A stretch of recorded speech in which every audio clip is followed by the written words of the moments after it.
My name is Anya. I'm 21. I live in Stockholm. And my world is best seen through the lens of my camera. I run a vlog channel, nothing big. Maybe a few thousand subscribers who genuinely relate to my ramblings about everyday life here. The little cultural quirks I notice. The stories hidden in plain sight. It's my passion, my outlet, where I feel most myself. And my family, they're different. Solidly intellectual, impeccably respectable. My father, Dr. Lindgren, is a doctor whose calm demeanor commands respect in the hospital hallways. My mother teaches high school history, shaping young minds with dates and doctrines. My older sister, Elena, was making waves as an architect. Her designs were sharp, and her future seemed to be mapped out in clean, minimalist lines. Even my younger brother, Leo, still in high school, seemed destined to pursue a path of academic achievement. That difference created conflict between us. They said I was not serious. They asked me to study another profession that was considered more serious. And they did not realize that this unserious profession, the one they despised day and night, had helped them avoid a fatal disaster. The erring gambless stand buzzed with the cheerful chaos of the weekend flea market. Sunlight, pale but persistent, filtered through the narrow cobblestone streets, glinting off dusty silverware and worn leather bindings. I held my camera steady, panning across a stall overflowing with vintage jewelry. "Okay, guys," I murmured into the tiny microphone clip to my jacket, my voice warm with genuine excitement. "You have to see this brooch. Isn't it incredible?" I zoomed in on a tarnished silver piece shaped like a leaping deer. The vendor, Lars, I nodded towards the elderly man behind the table, who gave a shy wave, told me it belonged to his grandmother. Imagine the stories this little thing could tell. I moved through the market,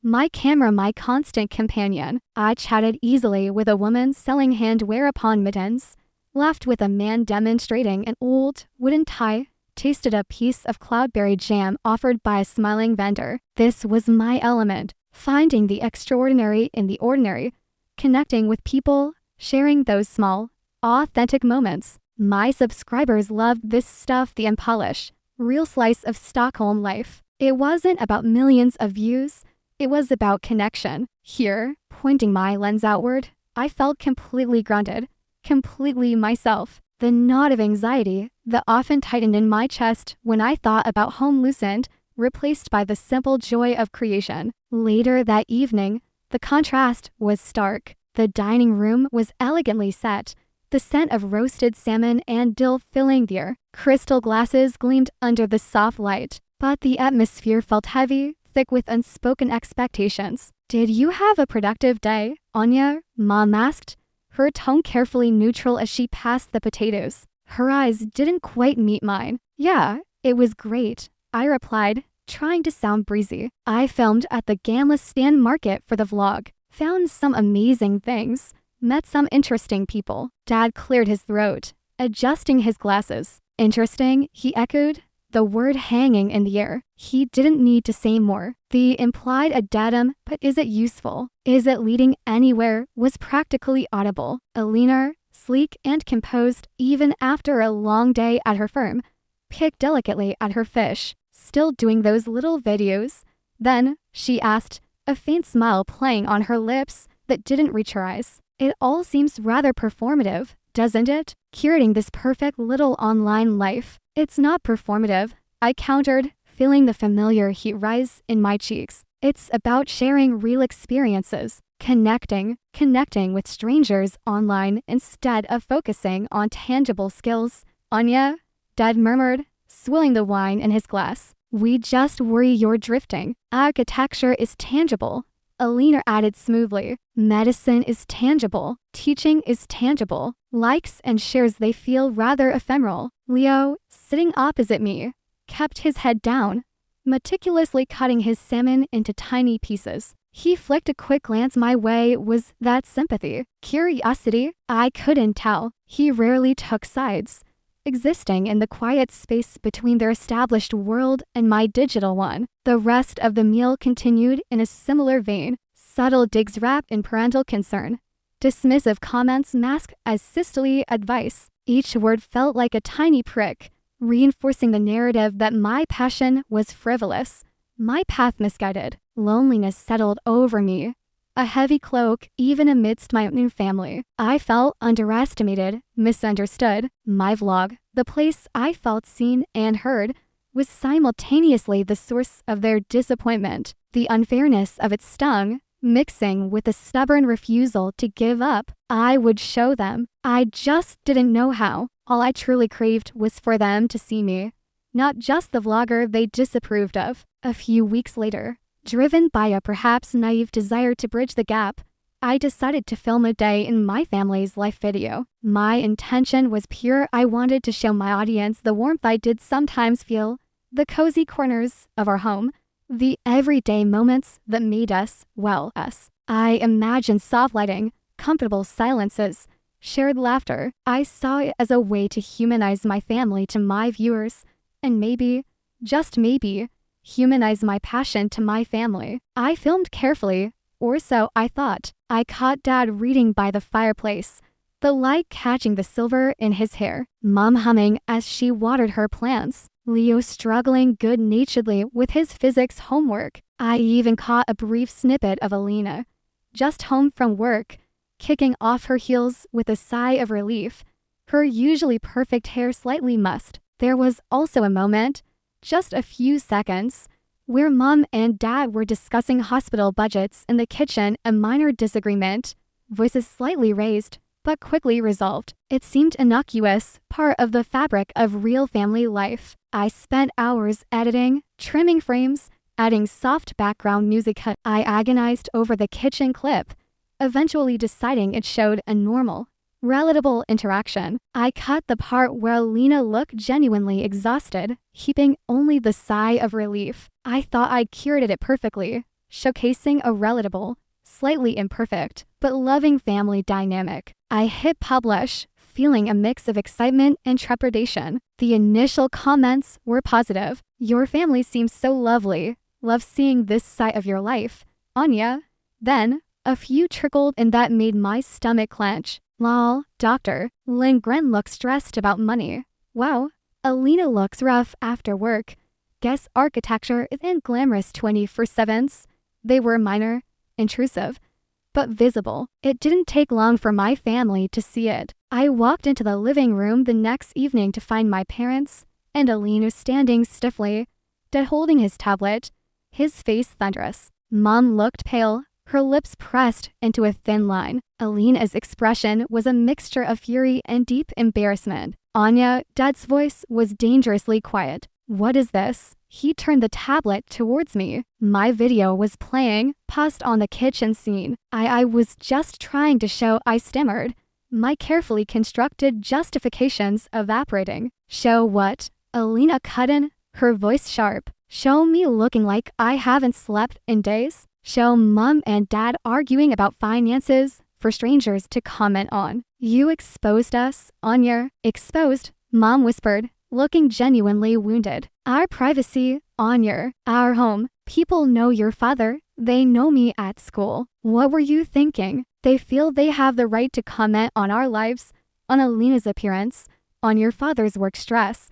Dad continued, his disappointment a palpable force in the room. "This isn't some game, Anya. Reputations are fragile." I tried to explain my intentions, the editing, how most comments were positive, but they wouldn't hear it. The hurt, the perceived betrayal, was too raw. "That's it," Dad declared, his voice final. "No more. Absolutely no filming, no photos, no mentions of any of us on your channel or any social media. Nothing. We cannot trust your judgment. You clearly lack the maturity to handle this responsibly." The words hit me like physical blows. Cannot trust your judgment. Lack the maturity. It wasn't just a ban. It was a verdict on my character, delivered by the people whose respect I crave most. They saw me as reckless, irresponsible, a child playing with things she didn't understand. The gulf between us widened into a chasm, anger warred with a deep, aching sadness. They hadn't just banned my camera, they had fundamentally rejected a part of me, pushing me further into the very digital world they distrusted. making it the only place I felt I had any agency left. I felt utterly helpless. The warmth I'd tried to capture now replaced by a chilling silence. The weeks following the ban were thick with unspoken tension. I kept my room mostly, editing videos about Stockholm's hidden corners or reviewing local cafes, anything that kept my lens focused firmly away from my family. Meals were quiet, strained affairs. The easy flow I'd tried to capture in my ill-fated video felt like a distant, impossible dream. My vlog became my sanctuary more than ever, but the joy was tinged with defiance and hurt. I felt like an exile in my own home. The crisis erupted on a Tuesday evening. It started subtly, an odd message from one of Alina's colleagues. Then another. Then her phone began buzzing incessantly. I was in the kitchen making tea when she stumbled in, her face chalk white, clutching her phone like a lifeline. "I don't understand," she whispered, her voice trembling. "Look at this." She thrust the phone at me. It was a video clip, short, but devastatingly convincing. It appeared to show Alina at a work event, speaking intimately with a major client, her words distorted into something unprofessional, suggestive, damaging. Below it, screenshots of fabricated messages, supposedly from her, confirming illicit dealings and betraying company secrets. It looked real, disturbingly real, but it wasn't Alina. Not the words, not the context. It was a deepfake, spliced with expertly forged text. Where did this come from? I asked, my own hand starting to shake as I scrolled through the rapidly multiplying shares and comments. It was spreading like wildfire across professional networks, social media platforms. Anonymous accounts were amplifying it, adding fuel to the fire with vicious commentary. Within an hour, our house descended into chaos. Mom was on the phone with a lawyer friend, her voice tight with panic. Dad was pacing the living room, trying to leverage connections, contacting platform administrators. His usual calm completely shattered. His face was gray with worry. "They won't take it down fast enough," he growled, slamming his fist on a table. "It's everywhere. Her reputation, her career." Alina sat curled on the sofa, staring blankly ahead, tears streaming silently down her face. She looked broken. The confident, sharp architect had vanished, replaced by someone small and vulnerable. The sheer speed and viciousness of the attack were overwhelming. Every time one platform was flagged, the content popped up on another, reposted by anonymous trolls. The atmosphere was suffocating, thick with helplessness and fear. And beneath the panic, I heard the familiar refrain, muttered this time by my distraught mother. "This awful online world, it's so dangerous, so uncontrollable." They implicitly linked this nightmare to the digital sphere I inhabited, the sphere they'd warned me about. The source was unknown. Was it a jealous colleague Alina had outperformed? A disgruntled former employee? Rumors swirled, but the attack felt too sophisticated, too targeted for simple office rivalry. There was a cold, calculated precision to its spread. Later, whispers would surface about a connection to an old, buried dispute involving one of my parents' acquaintances, someone nursing a long-held grudge. But right then, we were drowning in the immediate flood of disinformation, watching Alina crumble. A strange mix of emotions churned inside me. For a fleeting, shameful moment, a tiny voice whispered, "See, it's not just fun and games. This world has teeth." Vindication, maybe, but it evaporated almost instantly, replaced by a wave of empathy so strong it took my breath away. This was my sister, my brilliant, driven sister, being digitally torn apart. These were my parents, their faces etched with a helplessness I'd never seen before. And then, another thought surfaced, sharp and clear. I understand this world. The algorithms, the spread patterns, the digital footprints, the way narratives take hold online. This was my territory. The very skills they dismissed as useless, superficial, immature, they might be the only things that could help now. It was a chance to help my family. Yes, driven by a love I couldn't deny despite our conflicts,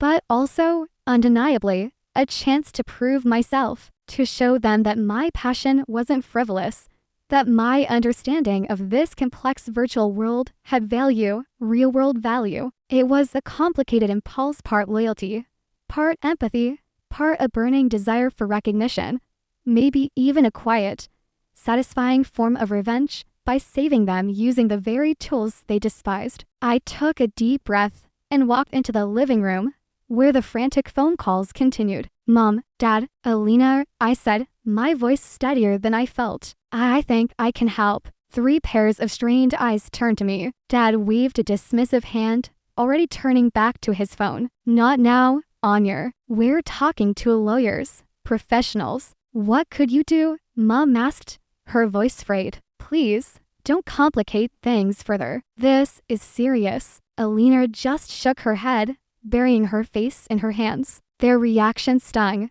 Another dismissal layered onto years of them. But this time, it didn't cripple me. It solidified my resolve. They wouldn't trust me, wouldn't even listen. Fine, they could keep calling their contacts, navigating the slow, cumbersome channels of the offline world. I knew the battlefield where this war was being waged, and I knew how to fight on it. I retreated to my room, the quiet hum of my computer a counterpoint to the panic downstairs. I couldn't force them to accept my help, but I could act anyway. If I failed, well, I'd be no worse off in their eyes. But if I succeeded, maybe, just maybe, they would finally see. I opened my browser, the familiar glow of the screen illuminating my determined face. The investigation had begun. My bedroom transformed into a war room. Spreadsheets filled my screen.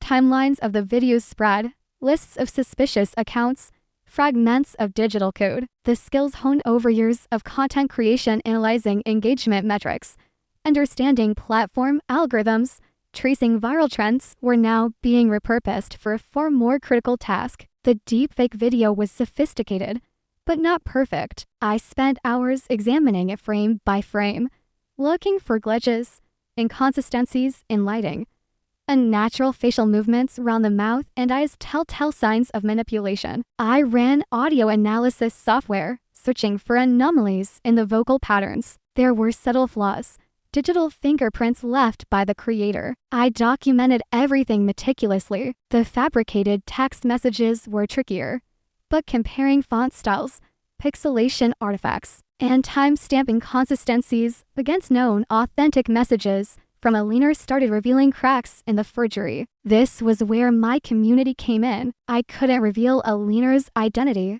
That would only amplify the scandal. Instead, I framed it carefully, reaching out to tech-savvy friends and trusted contacts within my subscriber base. I posted discreet inquiries on niche forums dedicated to digital forensics and online safety. Has anyone seen this specific manipulation technique before? Can anyone help trace the origin servers of these anonymous accounts?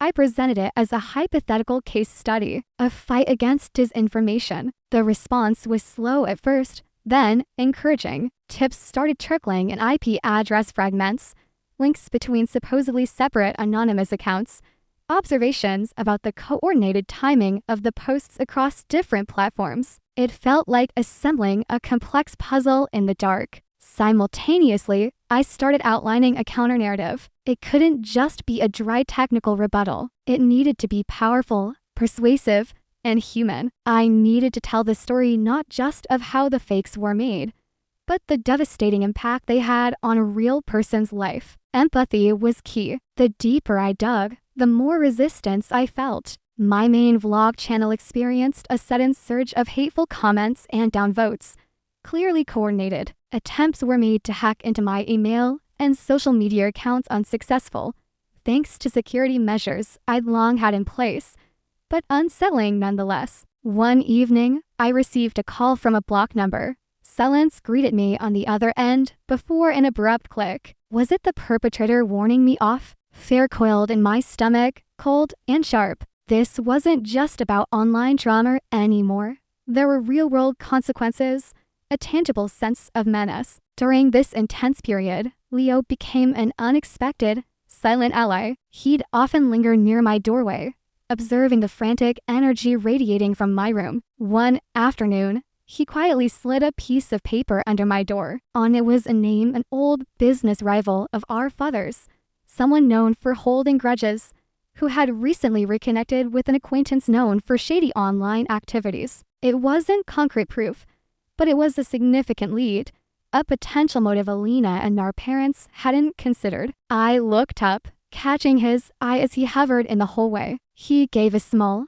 almost imperceptible nod before disappearing downstairs. He hadn't said a word, but his quiet support felt like a lifeline. After days of relentless work, sleeping in snatched hours, fueled by coffee and adrenaline, I had it. Enough evidence to dismantle the lies, piece by piece. A technical breakdown of the deepfake and forged messages. A traceable pattern linking the anonymous accounts to a small cluster of servers. Testimonials gathered discreetly from colleagues, willing to vouch for Alina's character and professionalism, their identities carefully protected, and the lead Leo had provided, suggesting a potential motive rooted in old bitterness, adding a layer of plausibility to the why. I wasn't just going to post an article. This needed impact. It needed authenticity. It needed my voice, the very thing my family had tried to silence. I decided on a live stream. My hands trembled slightly as I set up my camera,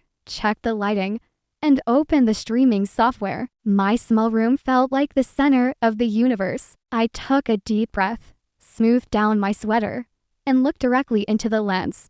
"Hi everyone," I began, my voice quiet but clear. Usually, I talk about markets and cafes, about life in Stockholm. Today is different. Today, I need to talk about truth and about the real harm that disinformation can cause. I started calmly, methodically. I presented the technical evidence first, screen sharing the analysis of the deepfake video, pointing out the glitches, the vocal anomalies. I showed the inconsistencies in the fabricated messages. I laid out the digital breadcrumbs we'd followed, showing the network of fake accounts and their coordinated spread, careful not to make direct accusations I couldn't legally prove, but highlighting the malicious pattern. Then, my tone shifted. Behind the pixels and the code, I said, my gaze steady. There's a human cost. I want to tell you about someone, let's call her a talented professional whose reputation and career were targeted by these lies. I spoke about the impact, the sleepless nights, the fear, the professional fallout, the emotional devastation without revealing Alina's name explicitly, but pouring genuine emotion into the narrative. I read anonymized statements from people supporting me, painting a picture of her true character. This isn't just about one person, I continued, widening the focus. This is about the environment we create online. It's about demanding accountability, verifying information before we share, and understanding that words and images, especially fake ones, have immense power to destroy.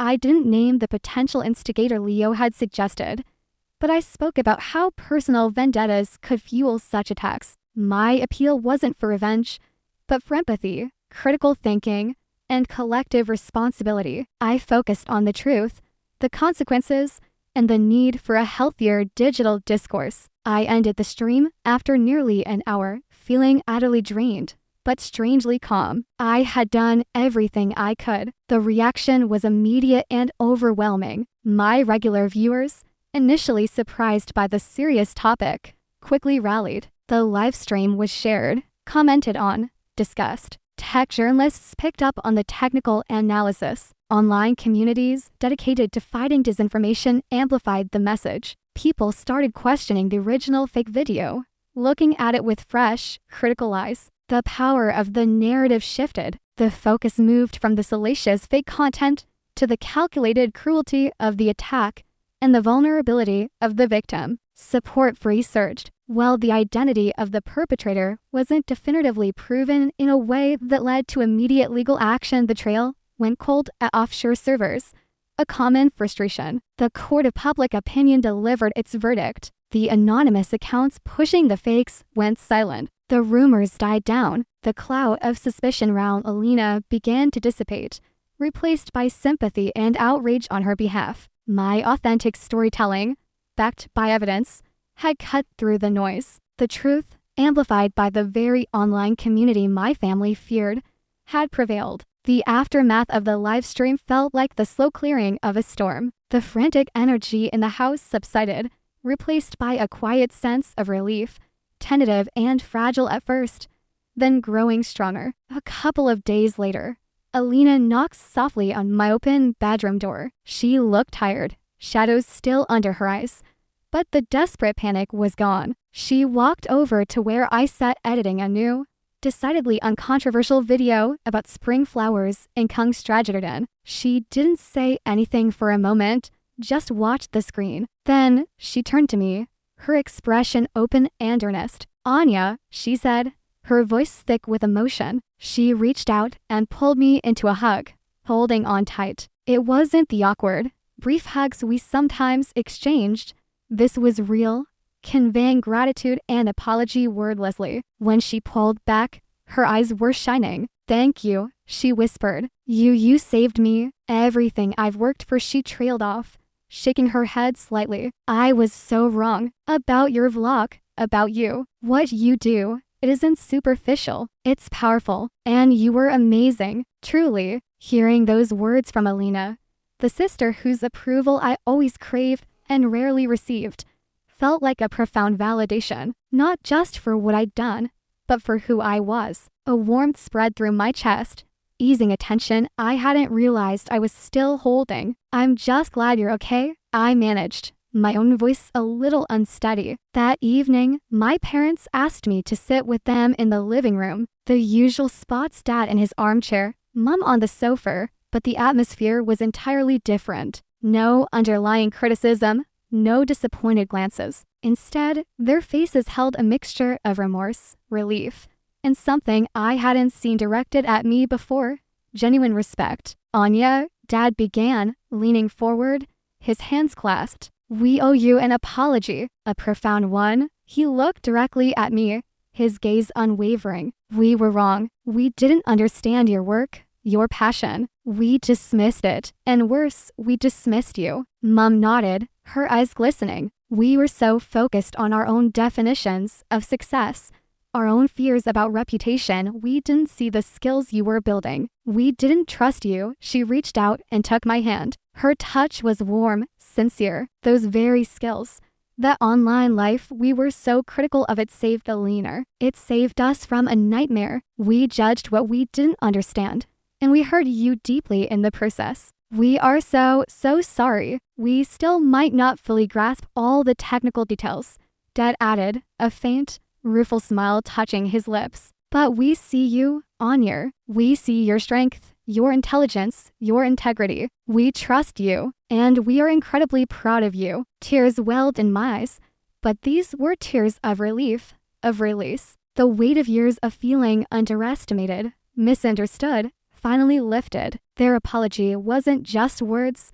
It was a fundamental shift in perception, an acknowledgement I had desperately needed. "Thank you," I whispered. It was all I could manage. We never got absolute, legally binding proof pinning the attack on the old business rival Leo had suggested, but the fallout was palpable. Whispers circulated in professional circles. The rival's current ventures faced sudden, unexplained scrutiny. An important partnership fell through. While there was no public accusation or trial, the digital trail I'd illuminated, combined with the shift in public sympathy towards Alina, seemed to isolate and discredit whoever was responsible. Justice, in the online niche, sometimes works in subtle, reputational ways. Seeing Alina walk into her firm with her head held high again was vindication enough for me. Life settled into a new rhythm. The tension that had permeated our home for so long eased, replaced by a genuine warmth and curiosity. Family dinners became enjoyable again. Dad started asking tentative questions about editing software and platform algorithms, listening intently to my answers. Mom occasionally suggested historical sites I might want to feature on my vlog. Alina, surprisingly, became an occasional source of creative input. "You know, Anya," she said one evening, glancing up from her architectural sketches, "that new sustainable housing project downtown has some really interesting design elements. Might be cool for your channel." Leo, no longer needing to hide his interest, openly watched my videos and sometimes offered perceptive feedback. He even asked if I could teach him some basic video editing skills. The support wasn't effusive or overbearing. It felt natural, respectful. They still didn't understand everything about my world, but they accepted it. They accepted me. I sat at my desk, bathed in the soft glow of my monitor, editing footage from a recent trip to the archipelago. The camera panned across sparkling water, rugged cliffs, and charming red cottages. I smiled, a genuine, unforced smile. The journey had been painful, fraught with conflict and fear, but navigating through it had taught me more than I could have imagined. It taught me the resilience required to stay true to myself, even when faced with disapproval from those closest to me. It showed me the tangible power of truth and authentic storytelling in a world saturated with noise and falsehood. But most importantly, it had, against all odds, rebuilt the bridges within my own family. Understanding and connection hadn't come easily. They had been forged in the crucible of crisis, earned through action and cemented by apology. It came late, yes, but it came nonetheless. And as I clicked save on my latest project, I knew that connection, the hard-won understanding, was the most valuable story of all. The lesson wasn't grand or profound, just simple and true. Sometimes, the hardest battles lead to the most meaningful peace, especially the ones fought for family and for yourself. How do you find today's story? Leave a comment below. If you like this video, please like and share. Especially don't forget to subscribe to the channel so you don't miss our interesting and exciting stories.